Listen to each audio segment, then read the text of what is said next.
Famba zvakanaka mzukuru. Haiwa ndinotenda sekuru. Inobata mbereko usacha. Zvaendwa izvi. Iende mzukuru. Famba zvakanaka. Vamwe vari kuda mbereko pindai. Hambe madam. Hazvedu zvinoti. Varume ngavasare panze. Varume ngavasare panze.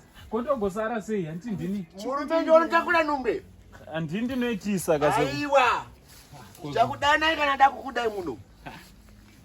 Eya mzukuru. Makadii sekuru. Toti kunobviwa mzukuru.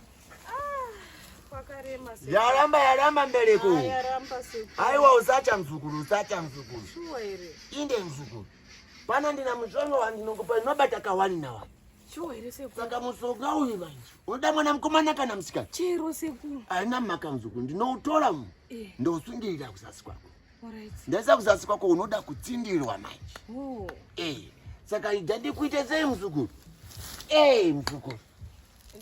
Rara yako apa mzukuru. Ndo pateswa mbede uyu. Rara mzukuru. Izvezvi. Tatoza mushonga tototsindira izvezvi mzukuru. Kwandikwanise kutsindira. Unoda mbishi kana kuti unoda yakaipa mzukuru?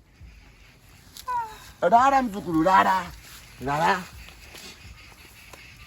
Tikuise mushonga tofana kutsindira mzukuru. Fano ndivhurira pa mzukuru.